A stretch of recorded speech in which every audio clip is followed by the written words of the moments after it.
আজকের আমার ফাঁক হয়েছে মুরগির মাংস আলু দিয়ে ফাঁক করছি। তারপরে মাছ বোনা করছি, তেলাপিয়া মাছ টমেটো দিয়ে। তারপরে ডাল ফাঁক করছি।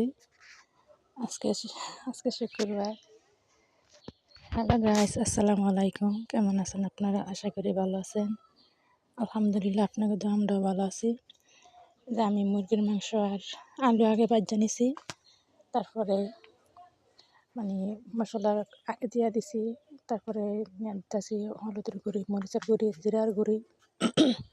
আর আগে আমি মশলার গুঁড়ি দিতাম, মশলার গুঁড়ি দিই না, শুধু আস্তা মশলা দিছি, তেজপাতা, তারপরে সব এলাচ আর কি মিলিয়ে দিলে এক দিয়ে দিছি। মুরগির মাংস ভাগ করবো হয়। আর আমি সাথে গিয়ে কলজা ছিল, ওই জায়গায় দিয়ে দিছি মুরগির কলজা, আমি ভাজি নাই, একসাথে দিয়ে দিছি।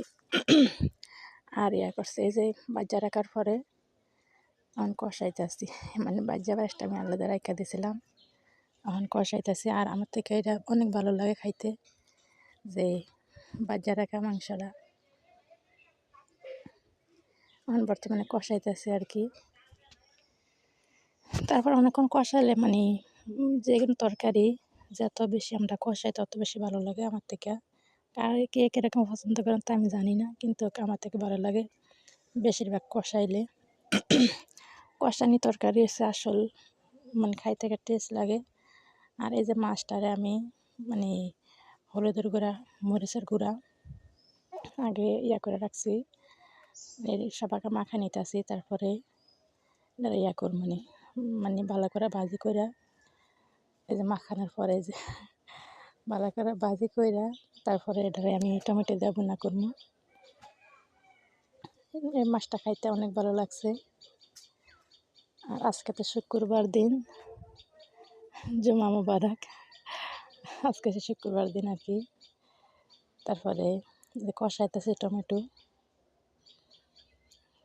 কষা, তারপরে দেয়া জল দিয়ে দেবো আর কি।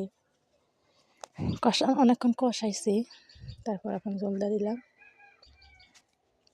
কষানোর পরে জল দেওয়ার পরে তারপর মাছটা দিয়ে এটা একবারে শুকালাম, তরকারিটা আমি জলদারে একবারে শুকালাম। আমি আগে টমেটো আনতাম, ভালো পড়তো না, খইতো না। আর এই আনছি টমেটো, অনেক ভালো টমেটোটা, খাইতে ভালো লাগছে। আর এই যে মাছ, আমি এই মাছটা অনেক ভালো করে আগে ভাজা নিছি। মাছটা ভালো করে ভাজানোর পরে যে আমার পরে রান্না শেষ।